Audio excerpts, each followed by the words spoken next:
My brother and cousins and I used to play a game whenever we had sleepover. It was simple.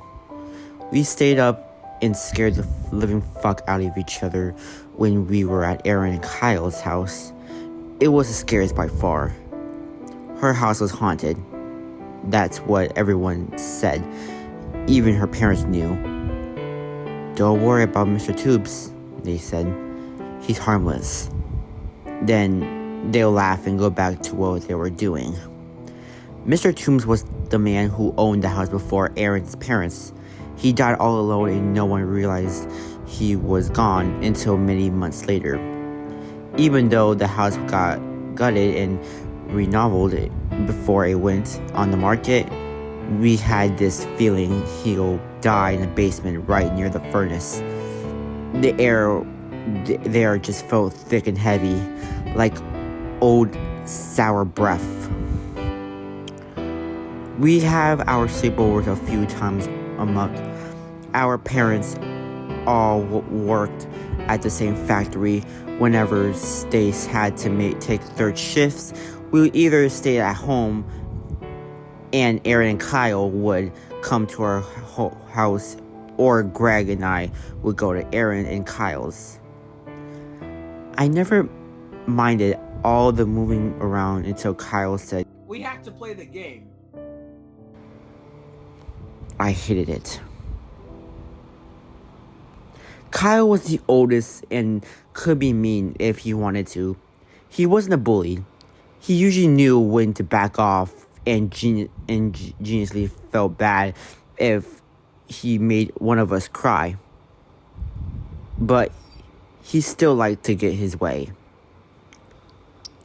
And that's meant. We have to play the sleeping game. The first time we played that sleeping game, we were at our house. The four of us were in our sleeping bags in the living room, and Kyle started to tell really terrifying stories about a skinny alien that comes to the window and cuts you up in your bed. Greg, Aaron, and I hated that story, and I could tell Aaron was especially horrified. He was only 6. I kept telling Kyle to take it easy on his brother, but he was relentless. To Aaron's credit, he didn't cry, but I think that was the problem. He probably would have stopped if he had. The game went like this. After the story, you weren't allowed to get out of your sleeping bag, no matter how scared you were. You couldn't get up to get water, you couldn't go to the bathroom, and under no circumstances could you run upstairs to get comfort from the grown-ups. If you did, you had to get the Indian burn from the rest of the group.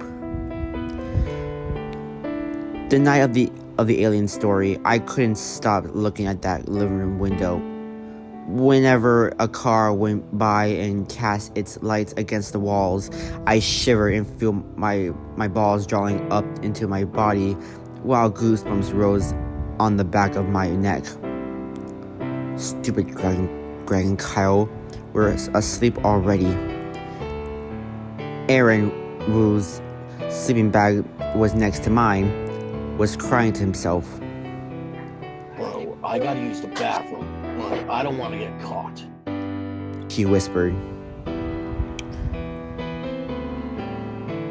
I looked at Greg and Kyle. They were both completely out. "Go ahead," I whispered. "I won't tell anyone." Aaron gave me a tilt-lipped smile and snuck out of her sleeping bag and padded down the hallway. Right around we assumed I would hear the bathroom door close, she screamed. It was a shrill, horror-filled explosion from his tiny lungs, and the three of us, now wide awake, valued from our sleeping bags in the direction. We got there a couple of seconds before my parents were thundering down the steps. They flipped on the lights. Erin was in the corner of the bathroom, sobbing her pajamas pants. We're soaked.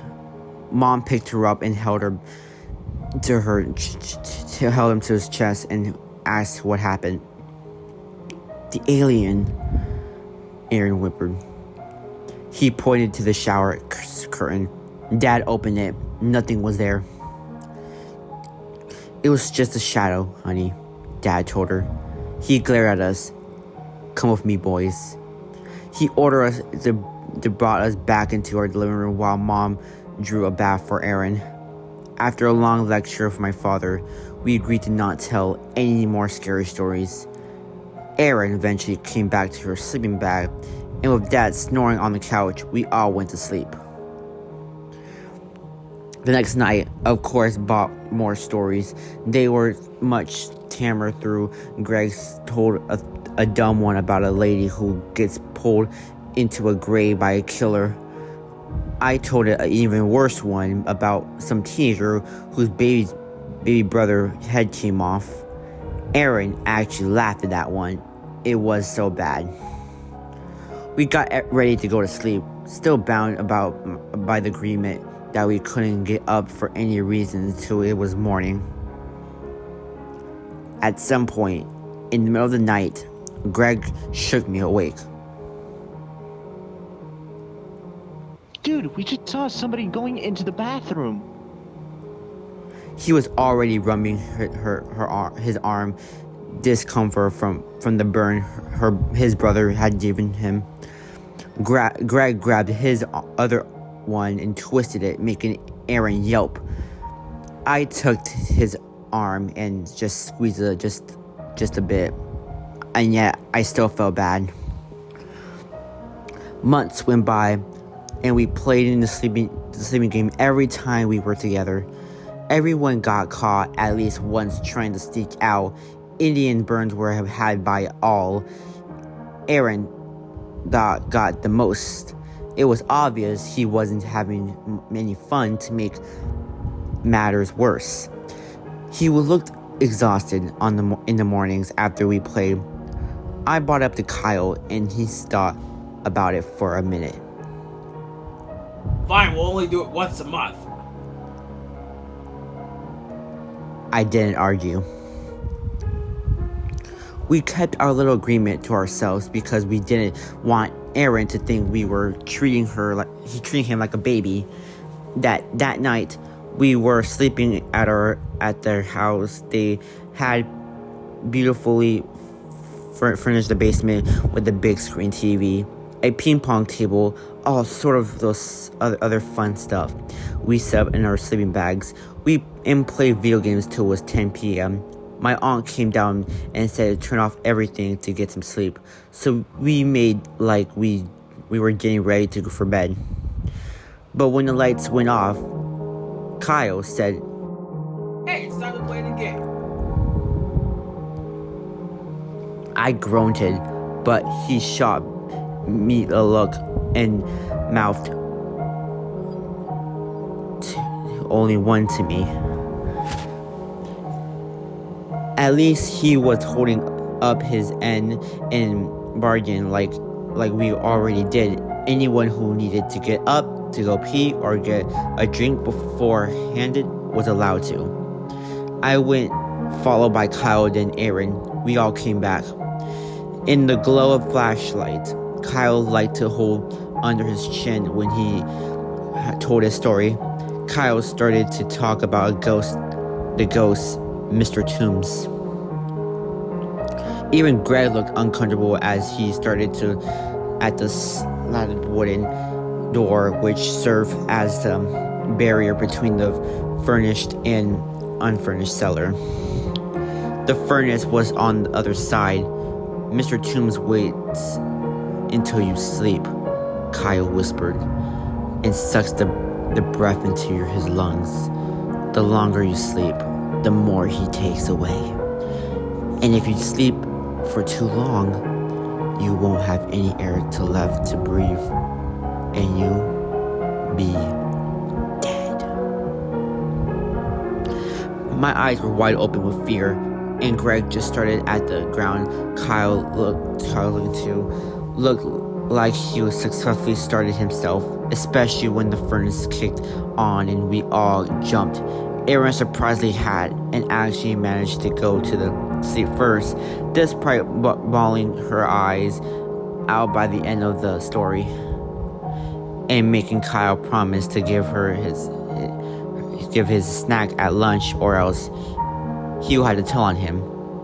I snuck him one of the lifesaver candies I stashed away to help her feel better. I guess it worked. The rest of us tried to go to sleep.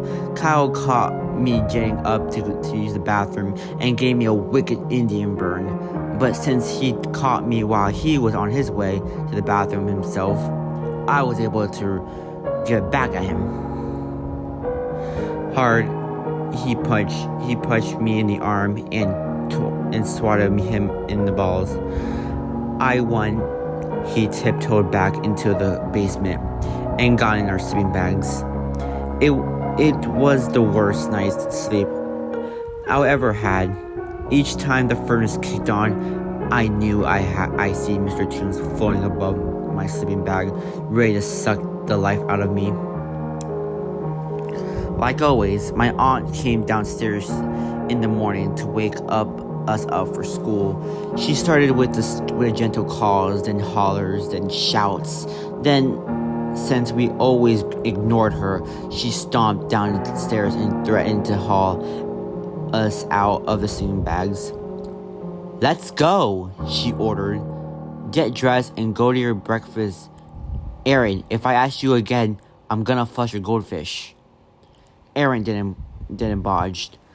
"I swear to God, Aaron, Goldie is going down the sewer with the Ninja Turtles in 3, 2, 1.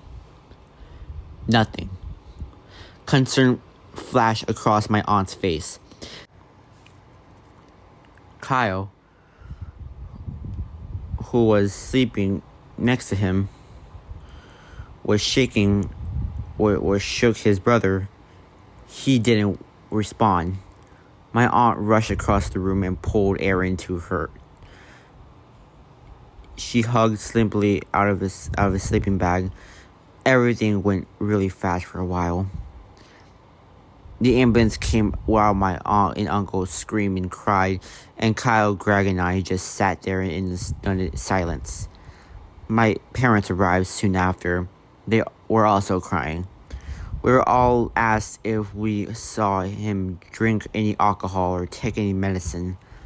None of us had. I knew Aaron had been the last one to use the bathroom before bed, so I mentioned that someone went into the bathroom and returned with the empty bottle of sleeping pills that been in the medicine cabinet. Through her tears, my aunt insisted that the bottle had been empty to begin with, that she'd been saving it so she could remember which kind of had worked out for her, so she could get it again. But there was no other explanation at the time. Aaron was dead. There was a funeral. It was terrible sad, but I went on with my life. Everyone did. I learned years later, that technology reports had been negative, and Aaron's death had been ruled an accidental habitus or something. They blamed the sleeping bag, and my aunt and uncle sued for millions. When Greg was moving out before his first year of college, I was asked to help load the van. I didn't want to, but I helped anyway.